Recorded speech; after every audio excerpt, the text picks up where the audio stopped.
Have you looked at it? Have you looked at it? Has anybody looked at the trees? Did you go see all the wires hanging in the trees?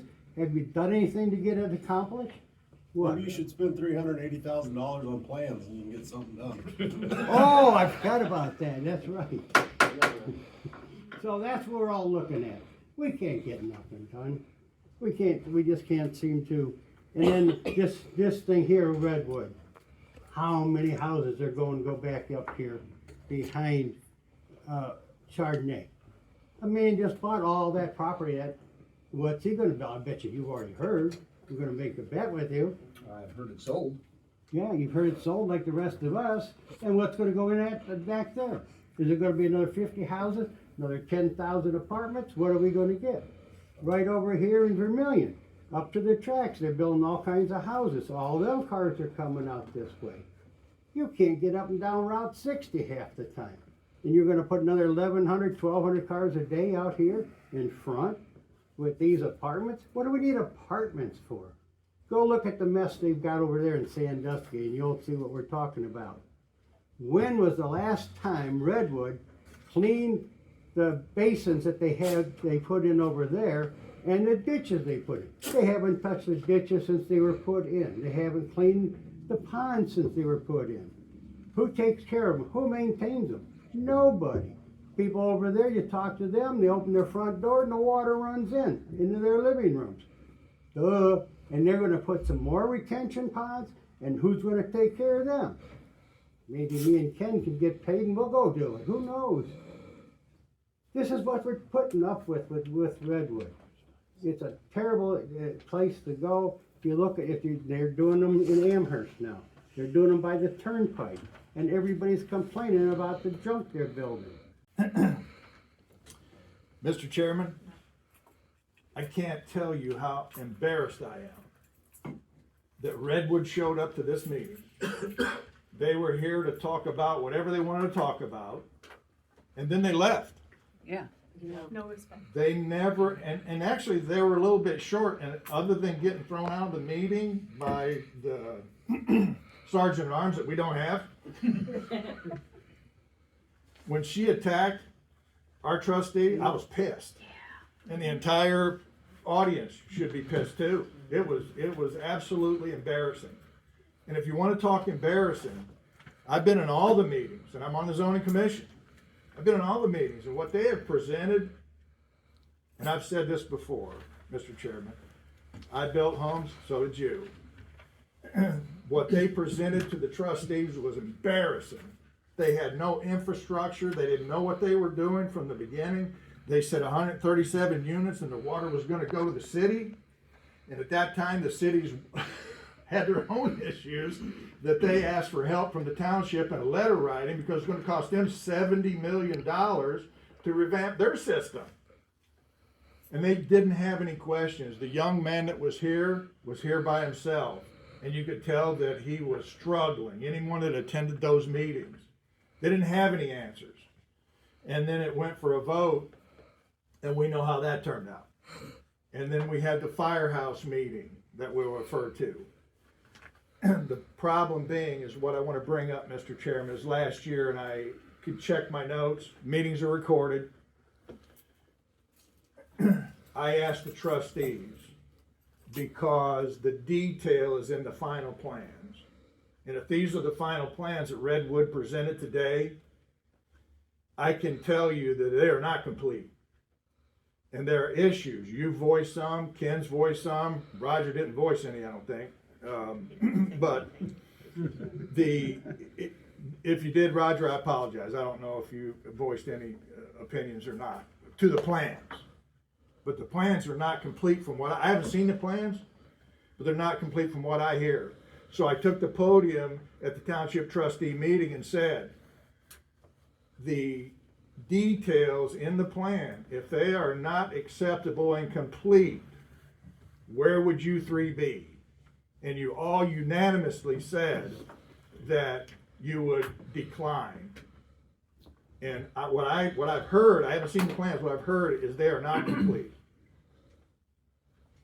And then, Mr. Chairman, when they get up and leave after they speak, and we have a portion of our meeting that's open to the public, that we could, through the chair, with your permission, speak to them. I had several questions I want to ask them, and they're gone.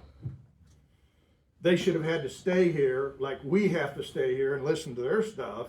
They should stay here and listen to what we have to say. One thing I would like to say about Redwood, Mr. Chairman, is when I asked this question to the three trustees, all three of you it was unanimous, you voted that you would turn it down. Would you say that I haven't seen them, would you say the plans are complete? For this type of project? Yes. It's typical, or typical to what I see. Yes. There's been several things that I know from several of the meetings, whether arborvitae's, fences, I don't know if any of that stuff in there, setbacks, the sheds, sidewalks, those were all issues that I was gonna ask him. Mr. Chairman, and I actually wanted to ask him, because there's nothing wrong with asking. Would this, if it is finally approved, would Redwood, reassume the cost involved in the original sidewalks from the original Redwood? And that's what I wanted to ask them here tonight, and I'm sure they would have said anything, but it's not in writing, so, but it would be recorded. And I think you guys thought that was a good idea. There's nothing wrong with asking. Ask them to assume the cost of the upkeep for the sidewalks in the original Redwood. In your guys' discussion, Mr. Bennett, there's no law against that, asking. It's a negotiation. Certainly no loss. I can agree with that. Mr. Chairman,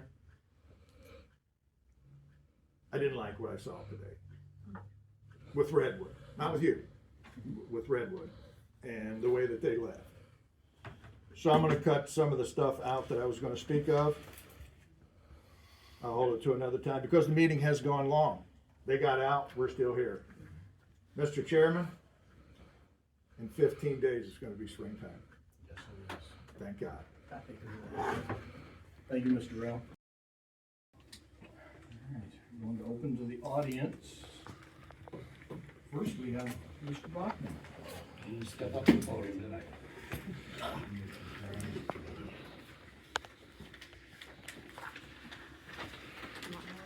I know this is unusual, but I wanted to put something on the agenda. It was not on the agenda, so I signed in so I could say it anyway. On election day, an elected official is given an important responsibility to represent their community in the best of their ability. After that day and for every day of your term, you must actively work to earn the confidence of the people in the community you represent. Confidence in any elected official must always be earned, every day, by every single act, by every single deed, no matter how large or small. It is a fundamental trust that can never be violated. When a resident reaches out to you, you must be there to answer their plea and to act. Sometimes, actions or situations require an elected official to go above and beyond what is generally expected. But elected officials are always required to be fair, honest, direct, and always act within the framework of the law. Anything less is a dereliction of duty and a violation of the solemn oath every elected official must take before holding their office. Now, to earn my respect and earn my confidence, you should know that I am the one who sets the bar to a higher standard that I believe must be met.